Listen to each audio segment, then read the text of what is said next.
اور اللہ نے اس ذلت کو حسینیوں سے بہت دور رکھا ہے. ہم اپنی گودیوں میں علی اصغر کے لاکھوں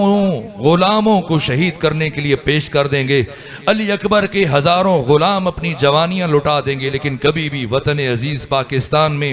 بنو امیہ کے شجر خبیثہ کو, اس نجس وجود کو ایک لمحے کے لیے بھی تحمل نہیں کیا جائے گا. کہ ان کے ساتھ تقابل ہے, اہل بیت رسول کے مقابلے میں لانا چاہتے ہو, کم سے کم علی ابن ابی طالب کو صحابی مان لو, اگر علی کو اہل بیت رسول سے نہیں مانتے. ورنہ تو امام احمد ابن حنبل نے جو کہا, امام ابو حنیفہ نے یہ کہا, تیونس میں, الجزائر میں, سعودی عرب میں, باقی ملکوں میں امام احمد ابن حنبل اور امام شافعی اور باقی ائمہ کو مانا جاتا ہے, لیکن پاکستان میں, ہندوستان میں زیادہ تعداد میں امام ابو حنیفہ کے پیروکار ہیں. یہی ابو حنیفہ جو کہتے ہیں نعمان بن ثابت, ان کا مسلک تو پڑھ لو, پھر بات کرو بنو امیہ کو قبول کروانے کی. یہ امام ابو حنیفہ کہتے ہیں کہ اگر میں 37 اور 38 ہجری میں ہوتا, جنگ صفین میں جب علی اور امیر شام کے درمیان جنگ چل رہی تھی, تو میں علی کے لشکر میں شامل ہو کر امیر شام کے خلاف جہاد کرتا. تمہارا امام تو علی کا ساتھ دینے کی باتیں کر رہا ہے, امیر شام کے خلاف جہاد کرنے کی باتیں کر رہے, تم کس سمت جا رہے ہو؟ اور یہ امام احمد ابن حنبل ہیں جن کی وفات 241 ہجری میں ہوئی. ان کا بیٹا عبداللہ جس کی وفات 290 ہجری میں ہوئی, بیٹے نے باپ سے پوچھا, بابا آپ بتائیں کہ صحابہ کرام میں سب سے افضل کون ہے؟ تو جواب دیا کہ صحابہ کرام میں سب سے افضل ابو بکر ہیں. کہا اس کے بعد کا عمر ابن خطاب, کا اس کے بعد پھر عثمان بن عفان, اس کے بعد کا سعد بن ابی وقاص, اس کے بعد چند اور نام لیے. اور پھر مورخین نے لکھا, ابن جوزی نے لکھا, ثم سکتا. پھر امام احمد ابن حنبل خاموش ہوئے تو بیٹا ٹکٹکی باندھے باپ کی طرف دیکھ رہا ہے, اور ایک مرتبہ کہتا ہے, بابا آپ نے صحابہ کرام افضل صحابہ کے نام لے لیے, لیکن کہیں پہ آپ نے علی کا نام نہیں لیا. تو امام احمد ابن حنبل نے فرمایا, بیٹا تمہارا سوال غلط ہے, تم نے مجھ سے صحابہ کرام سے متعلق پوچھا, علی من اہل البیت, علی اہل بیت رسول سے, علی اصحاب میں سے نہیں ہے, علی اہل بیت رسول سے. لا یقاس بہم احدا, جس کا کسی صحابی کے ساتھ تقابل نہیں کیا جا سکتا. چلو علی اہل بیت رسول سے, جو امام احمد ابن حنبل کہہ رہے ہیں, اگر تم علی کو اہل بیت سے نہیں مانتے, کم سے کم صحابی مان لو. جو اگر تم علی کو صحابی مانتے ہو, خلفائے راشدین سے مانتے ہو, تو پھر معیار کیوں بدل رہے ہو؟ اگر پہلے خلیفہ کے مقابلے میں آنے والے مرتدین زکوٰۃ وہ واجب القتل ہیں, واجب اللعنہ ہیں, ان کو لعنت اللہ علیہ قرار دے رہے ہو, ان کو واجب القتل قرار دے رہے ہو, جو پہلے خلیفہ کے مقابلے میں آئے, جو پہلا خلیفہ راشد ہے تمہاری نگاہ میں, تو علی کو اگر چوتھا خلیفہ راشد مانتے ہو, تو علی کے مقابلے میں آنے والا وہ رضی اللہ کیسے بن گیا؟ اگر پہلے خلیفہ کے مقابلے میں آنے والا لعنت اللہ علیہ ہے, تو پھر چوتھے خلیفہ کے مقابلے میں آنے والا بھی لعنت اللہ علیہ قرار پائے گا.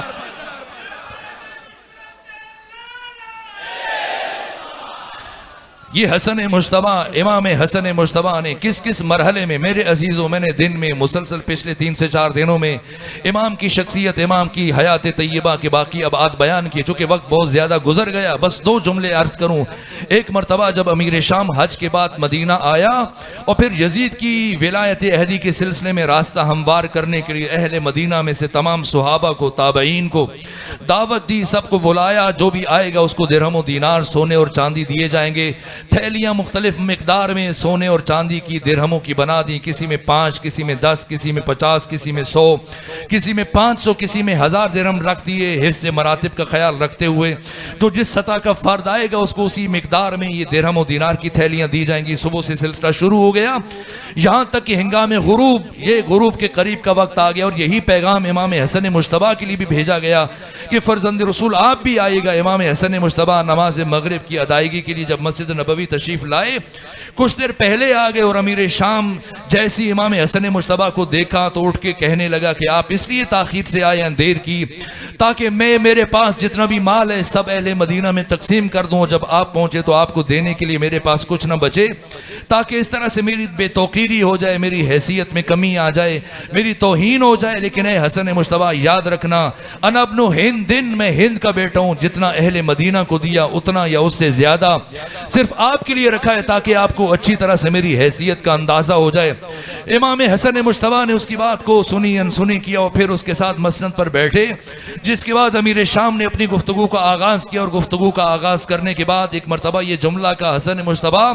آپ نے 7.5 مہینے خلافت کی، لیکن اب تو آپ کے پاس کچھ نہیں ہے اور میرے پاس پوری اسلامی دنیا کی حکومت میرے پاس آ گئی ہے۔ اور پھر یہ جملہ کہا ہے حسن مجتبیٰ انا خیر منکا، میں آپ سے بہتر ہوں، میں آپ سے افضل ہوں۔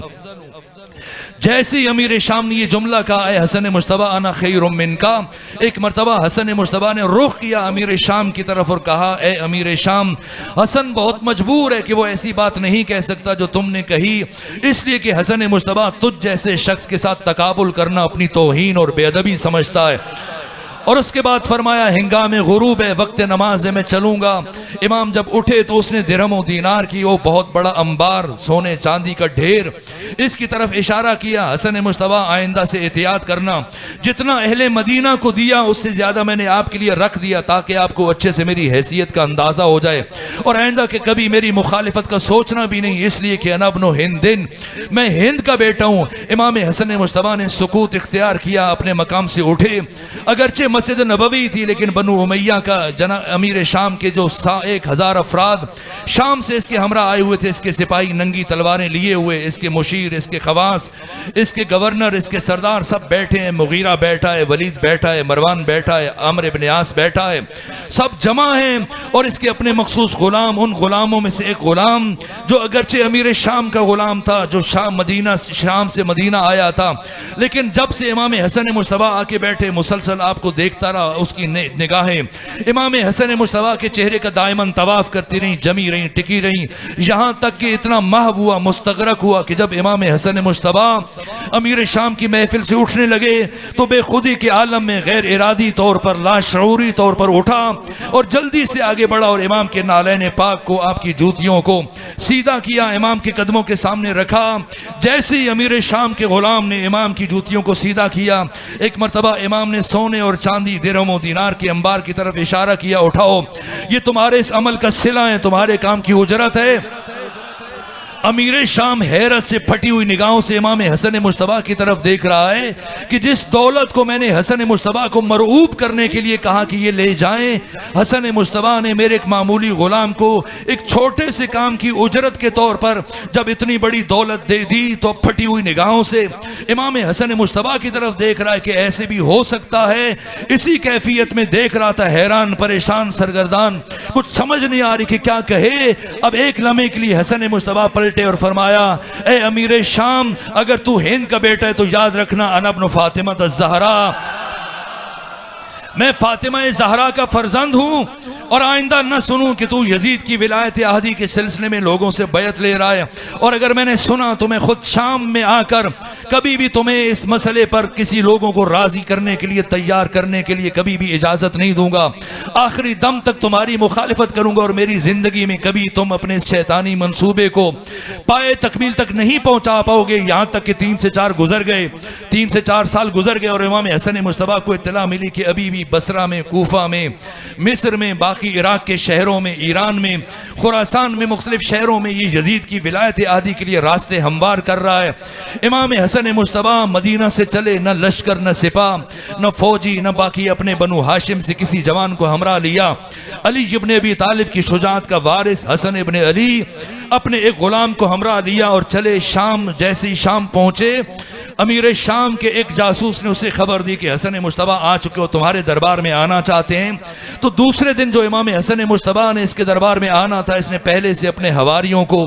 اپنے درباریوں کو، اپنے مشیروں کو، اپنے گورنروں کو، اپنے خواص کو، اپنے قریبیوں کو پہلے سے سمجھایا بجھایا کہ حسن مجتبیٰ سفر کے تھکے ہوئے میرے پاس آئے ہیں، اور جب وہ کل میرے دربار میں آئیں تو اس سے پہلے کہ وہ مجھ سے یزید کے سلسلے میں بات کریں، مجھ سے بحث کریں، گفتگو کریں، مجھ سے مناظرہ کریں، مجھ سے الجھیں، اس سے پہلے کہ وہ اپنی بات کا آغاز کریں تم اس طرح سے الجھا دینا حسن مجتبیٰ کو، باتیں کر کے زج کر دینا، اپنے آباء و اجداد کی تعریفوں کے پل باندھنا اس طرح سے، اور علی اور حسن مجتبیٰ کی اس طرح سے مذمت کرنا، بتانا کہ علی تو بہت محروم فرد تھا، علی تو مفلوق الحال تھا، توحید دست تھا، تنگ دامن فرد تھا، غریبوں کے بیچ میں بیٹھ کے کھانے کھاتا تھا، فقراء کے درمیان فیصلے کرتا تھا، سادہ معمولی لباس پہنتا تھا، علی کے پاس تو کچھ نہیں تھا، جو کی روٹی کھاتا تھا، میرے باپ کے پاس جتنی زمینیں، میرے باپ کے پاس اتنی جائیداد، اتنے نوکر، اتنے مویشی، اتنے مال، اتنی بھیڑیں، اتنی بکریاں، اتنے اونٹ اور گھوڑے، یہ سب اتنی گفتگو کرنا یہاں تک کہ حسن مجتبیٰ زچ ہو جائے اور کچھ کہنے کے لائق نہ رہے، اسی طرح سے اس کے زرخرید، اس کے درباری، اس کے غلام، اس کے مشیر اسی طرح سے آمادہ و تیار تھے کہ دوسرے دن جب امام حسن مجتبیٰ امیر شام کے دربار میں پہنچے تو ایک مرتبہ یہ کرائے کے زرخرید غلام ایک مرتبہ اٹھا، ایک گوشے سے کہا حسن مجتبیٰ تمہارا باپ تو بڑا محروم فرد تھا، غریبوں میں بیٹھتا تھا، فقیروں میں فیصلے کرتا تھا، پرانا لباس پہنتا تھا، جو کی روٹی کھاتا تھا، میرے باپ کے پاس تو زمینیں تھی، جائیداد تھی، نوکر چاکر تھے، باغات تھے، سب کچھ۔ ایک خاموش ہوا، دوسرا بولا، دوسرے کے بعد تیسرا، تیسرے کے بعد چوتھا، کئی گھنٹے گزر گئے، یہاں تک کہ جب کافری افراد بولنے کے بعد سب خاموش ہوئے، امیر شام خیال کر رہا تھا کہ حسن مجتبیٰ اتنے زچ ہو جائیں گے، اس درجہ لاجواب ہو جائیں گے، میرے عزیزوں کی، میرے درباریوں کی باتیں سننے کے بعد ان کا حوصلہ ختم ہو جائے گا، وہ کچھ کہنے کے لائق نہ رہیں گے، لیکن جیسی سب خاموش ہوئے، ایک مرتبہ امام حسن مجتبیٰ کے لبھائے مبارک میں جنبش پیدا ہوئی اور اس کے بعد فرمایا یا اہل الشام لو قمت علی ھذا المقام حولا فحولا واذکر ما آتانا اللہ من فضل لم احصیھا، اے اہل شام اگر میں اس مقام پر کھڑا ہو جاؤں اور کھڑے ہو کر سال ہا سال وہ فضائل اور وہ مناقب بیان کروں جنہیں اللہ نے میرے خاندان پر اتارا ہے، اگر میں بیان کرنا شروع کر دوں اور سال ہا سال گزر جائیں لم احصیھا، میں ان کا شمار نہیں کر سکتا۔ اور اس کے بعد امام حسن مجتبیٰ نے رخ کیا امیر شام کی طرف اور یہ تاریخی جملہ ارشاد فرمایا کہ اتفتخر ہؤلاء علی بالآباء والاجداد، اے امیر شام تو ان افراد کے ذریعے سے آباء و اجداد کے اعتبار سے حسن مجتبیٰ پر فخر فروشی کرنا چاہتا ہے، سن اے امیر شام پہلے اپنے ان تمام درباریوں سے کہو ان سے پہلے میں اپنے بابا علی سے لے کر اپنے جد بزرگوار جناب آدم تک اور اپنی ماں فاطمہ زہرا سے لے کر جناب حوا تک اپنی تمام ماؤں کا اور اپنے تمام آباء و اجداد کا کردار تمہارے سامنے اس بزم میں علنی طور پر بیان کرتا ہوں، اور پھر اس کے بعد اپنے ان درباریوں سے کہو پہلے میں اپنی ماؤں کا کردار سب کے سامنے بیان کروں گا، پھر تم ان سے کہنا کہ آ کر اپنی ماؤں کا کردار میرے کان میں بیان کر دے۔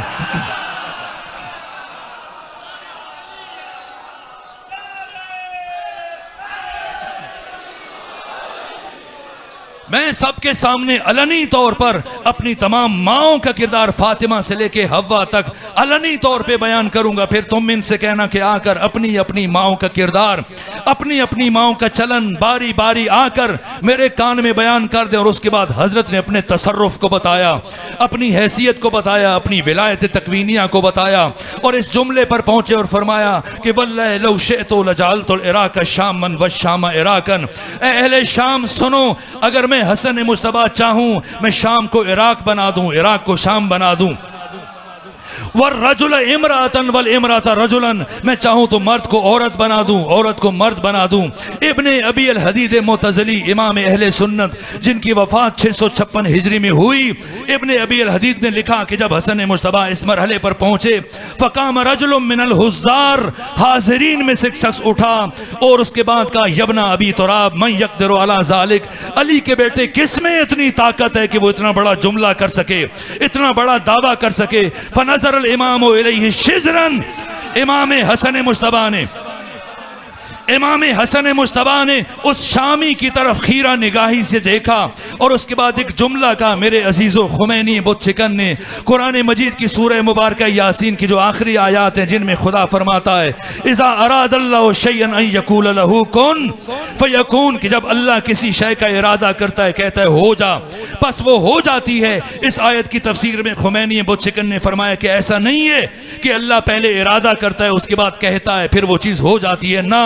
یہ بشر کو سمجھانے کے لیے ان مراحل کو اللہ قرآن میں بیان کر رہا ہے، ورنہ اللہ کا ارادہ کرنا وہی کہنا ہے اور کہنا وہی ہو جانا ہے۔ یہ اللہ کا ارادہ وہی کہنا وہی ہو جانا ہے. روئے زمین پر ارادہ خدا کا مظہر، اللہ کی مشیت کا مظہر تام. حق تعالی علی کل شیء قدیر، اور حسن مجتبی روئے زمین پر مظہر علی کل شیء قدیر. اللہ لیس کمثلہ شیء، محمد و آل محمد مظہر لیس کمثلہ شیء. حق تعالی کی اسماء و صفات جلال و جمال کے مظہر تام، اللہ کی رضا، اللہ کی مشیت، اللہ کے ارادے کے مظہر تام. امام حسن مجتبی نے یہ نہیں کہا کہ اب میں نماز پڑھوں گا، دعا کروں گا، ہو جائے گا، نہ. جیسی اس شامی نے یہ جملہ کہا، یبنا ابی تراب من یقدر علی ذالک، علی کے بیٹے کس میں اتنی طاقت ہے کہ وہ اتنا بڑا جملہ کہہ سکے. اسی لمحے امام نے فرمایا اما تستحیین ان تقعدی بین الرجال،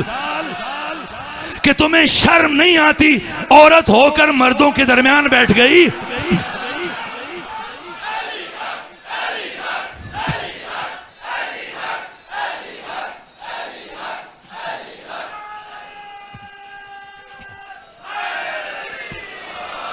یہ نہیں فرمایا،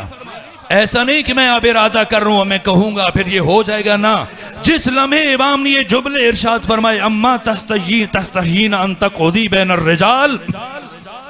شرم نہیں آتی کہ عورت ہو کر مردوں کے درمیان بیٹھ گئی، اسی لمحے جنس تبدیل ہوئی، شرم کے مارے اٹھی. لیکن امام نے فرمایا وَنَادَ الْإِمَامُ وَنَقْبِهَا، ابن ابی الحدید کہتے ہیں امام نے پشت سے آواز دی، سزا پوری سنو. تو نے علی ابن ابی طالب کے بیٹے کو للکارا، تو نے ابو تراب کے بیٹے کو للکارا، تو سن تو عورت بن چکی ہے، تو کیا گھر میں اب دو عورتیں رہیں گی؟ وہ جسے بیوی چھوڑ کے آیا اس کا کیا بنے گا؟ قد سارت عیالک رجل،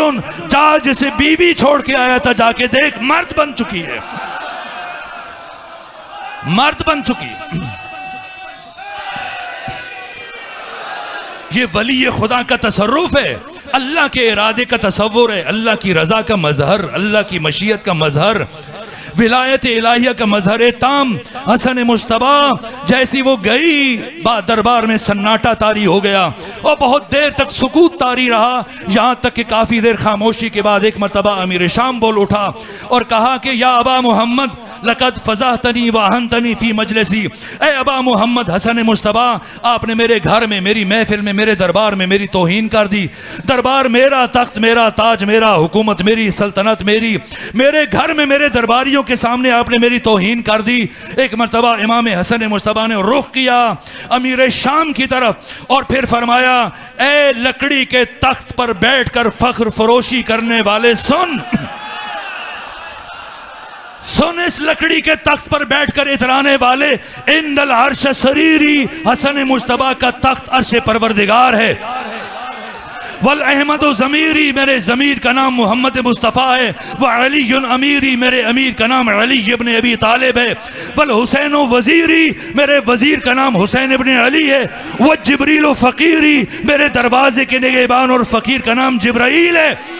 اے شیعہ میانی کے بامعرفت مومنین،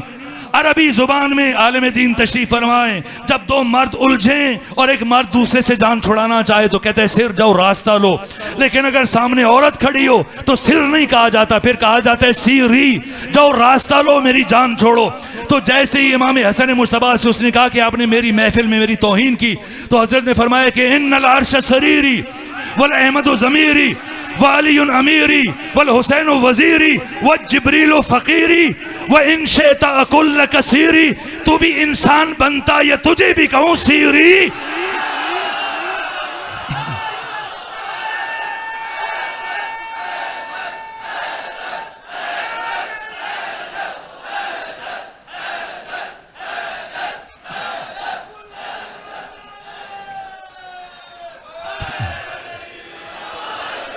امیر شام پر سکتہ طاری ہو گیا، سناٹا طاری ہو گیا کہ ایک لمحے کے لیے بھی زبان ہلا دے اگر تو وہی ہو جائے جو کچھ دیر پہلے ہوا تھا. خوف زدہ امیر شام، سب سکوت، خاموشی، سناٹا. لیکن ایسے میں کسی کا ظرف چھلک گیا. امیر شام، باقی سب درباری خاموش ہے لیکن ایک بول اٹھا. کون؟ مروان بن حکم. ایک مرتبہ امیر کی خوشنودی حاصل کرنے کے لیے کہا اے امیر شام میں آپ کے حوصلے کی داد دیتا ہوں، آپ کے ظرف کی داد دیتا ہوں، آپ کی ہمت اور برداشت کی داد دیتا ہوں کہ آپ نے حسن مجتبیٰ کی اتنی بڑی گستاخی کو برداشت کر لیا۔ اگر آپ کی جگہ میں ہوتا تو ابھی تک حسن مجتبیٰ کا سر اس کے تن سے جدا کر چکا ہوتا۔ ایک مرتبہ امام حسن مجتبیٰ کے چہرے پر جلال آیا، رخ کیا مروان بن حکم کی طرف اور پھر کہا اے رسول اللہ کے بیٹے کو قتل کی دھمکی دینے والے، اے رسول اللہ کے بیٹے کو قتل کی دھمکی دینے والے، تو نے رات اسے کیوں قتل نہ کیا تھا جو تمہارے گھر میں، تمہارے حجرے میں، تمہارے حرم کے ساتھ مشغول تھا؟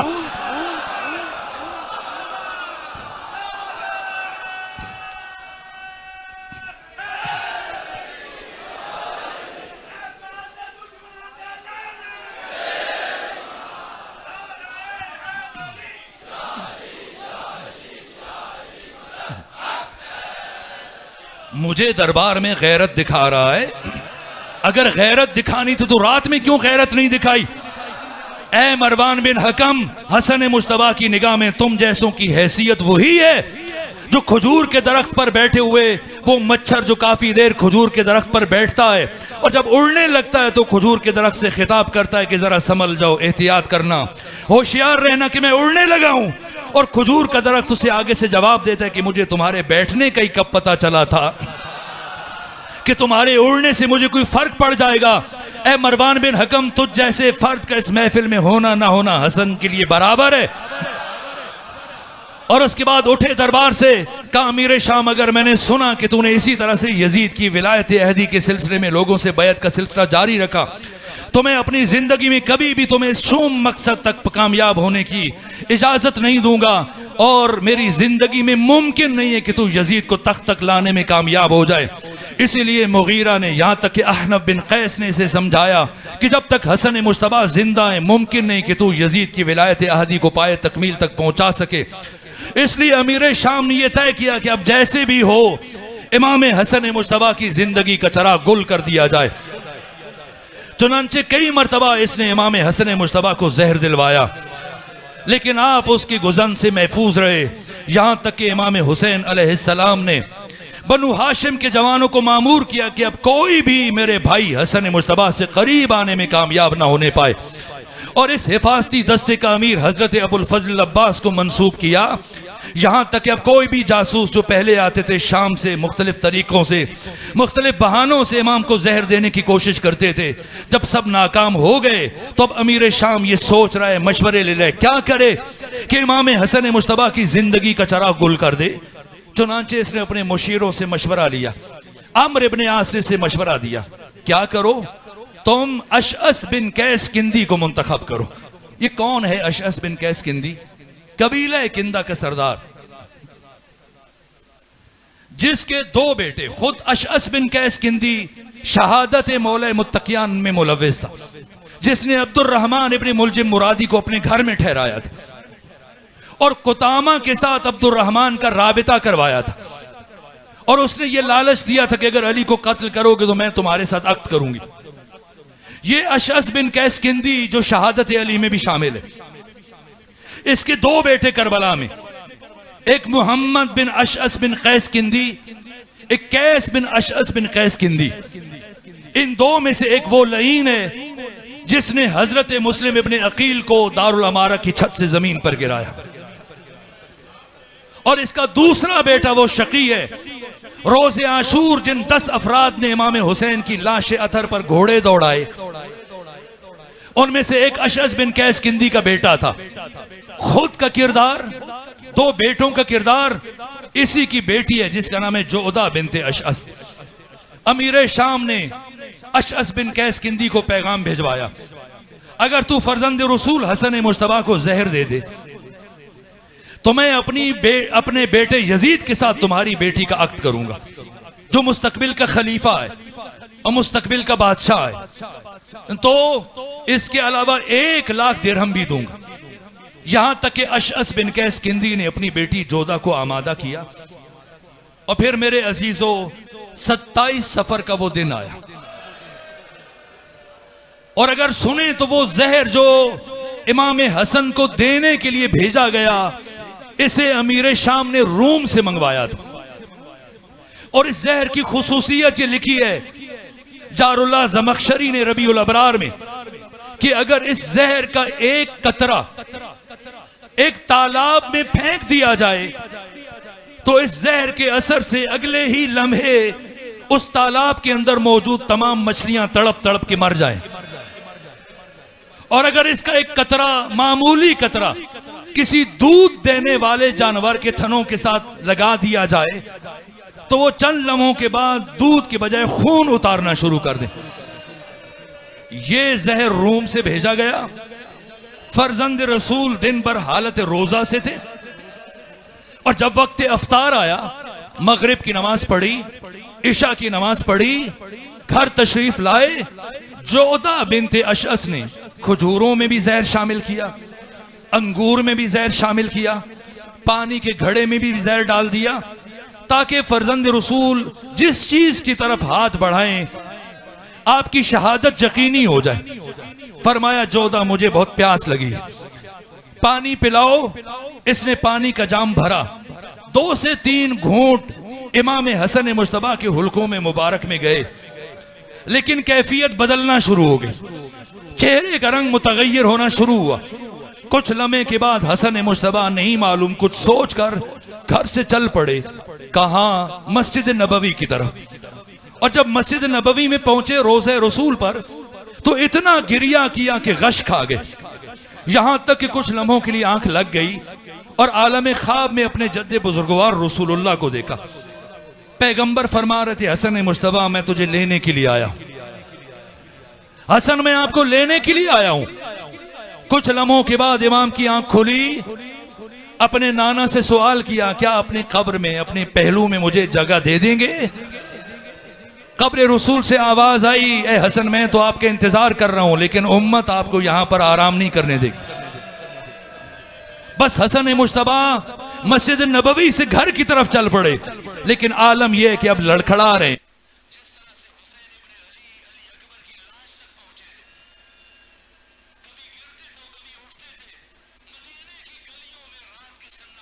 زہر کا اثر اتنا شدید ہو رہا تھا، امام حسن کبھی زمین پر بیٹھتے تھے، پھر اٹھتے تھے، پھر بلند ہوتے تھے، پھر اٹھتے تھے، بڑی مشکلوں سے گھر تک پہنچے، اور جب گھر میں پہنچے تو آپ کی کیفیت متغیر ہونے لگی،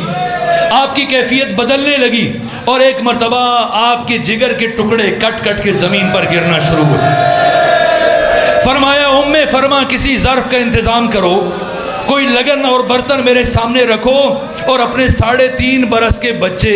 جناب قاسم کو کہا کہ جا کر میری بہنوں کو بلا کے لے آؤ، جا کر میرے بھیا حسین کو بلا کے لے آؤ۔ جب جناب قاسم رات کے اس پہر میں چلے، دق الباب کیا، یہ ایسا مرحلہ تھا کہ ثانی زہرا کا دل ٹھٹک گیا کہ کبھی رات کے سناٹے میں اتنے چھوٹے بچے کو بلانے کے لیے نہیں بھیجا گیا، بھیجا جاتا خدا خیر کرے میرا بھیا حسن خیریت سے ہو۔ میرے عزیزو، ثانی زہرا چلی، اپنی خواہر گرامی کو ہمراہ لیا، ادھر سے امام حسین چلے۔ جب آئے ایک مرتبہ کیفیت کیا تھی کہ امام حسن کے دہن مبارک سے آپ کے جگر کے ٹکڑے کٹ کٹ کے لگن میں گر رہے۔ دور سے خواہر گرامی کو آتے دیکھا،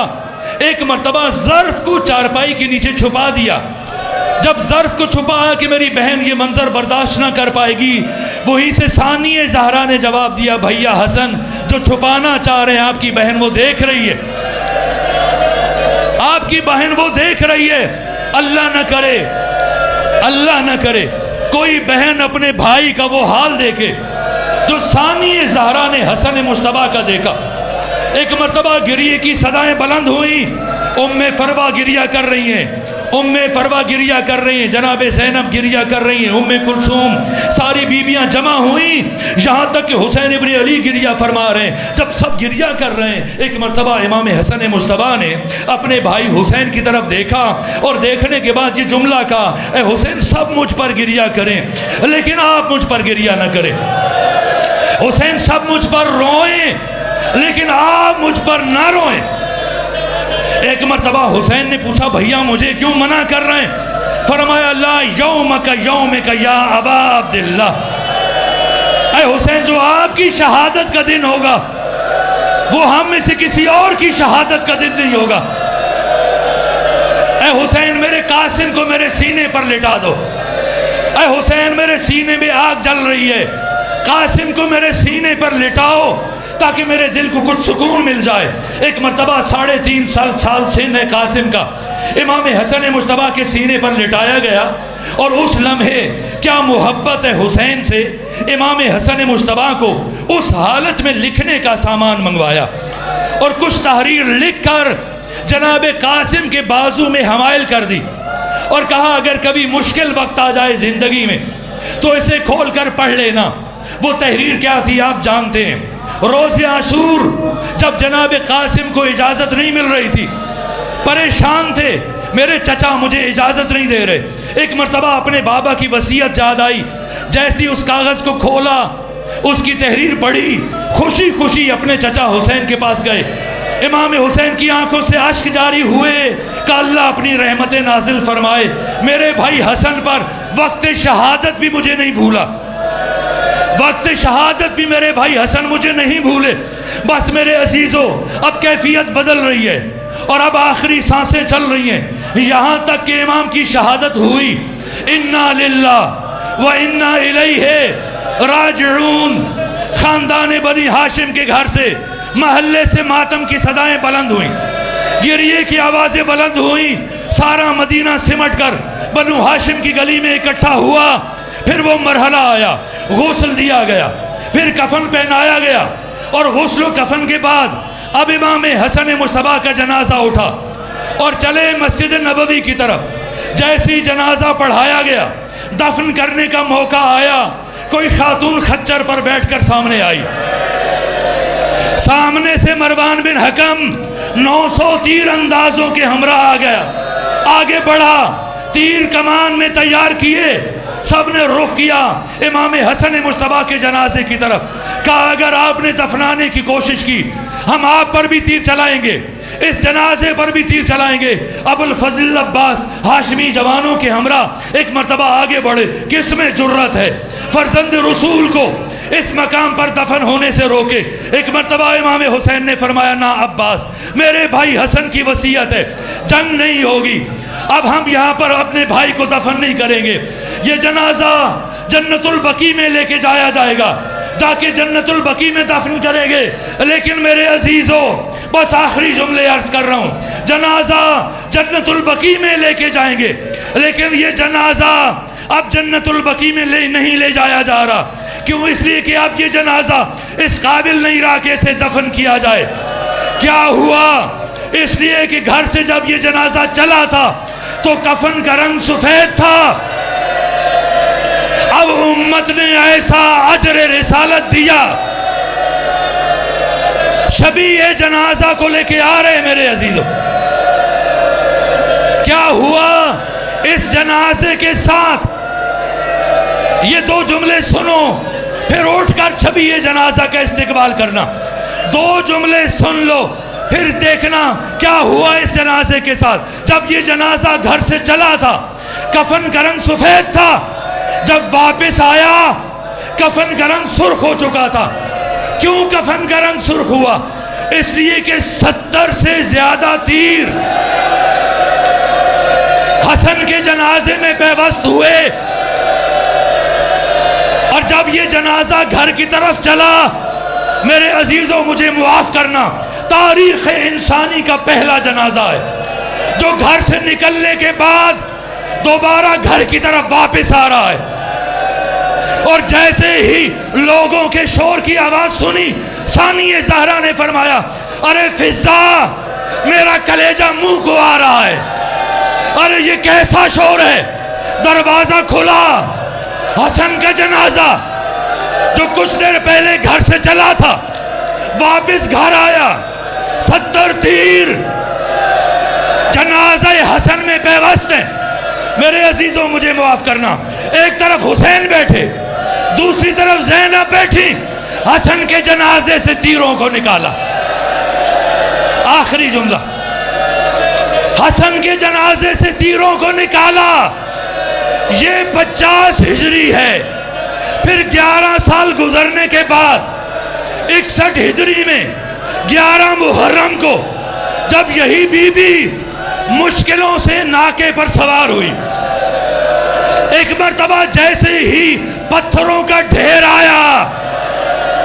اس بی بی نے خود کو اونٹ کی بلندی سے زمین پر گرایا۔ ارے کیوں گرایا؟ ثانیہ زہرا نے پتھروں کے ڈھیر پر کونیوں سے پتھروں کو ہٹانا شروع کیا، کونیوں سے پتھروں کو ہٹایا، نیچے بھائی کی لاش تھی، بھائی کی لاش کی طرف دیکھ کے کہا حسین مجھے معاف کرنا، اگر میرے ہاتھ آزاد ہوتے اسی طرح تیرے جنازے سے تیروں کو نکالتی، جس طرح سے بھیا حسن کے جنازے سے۔ ماتم حسن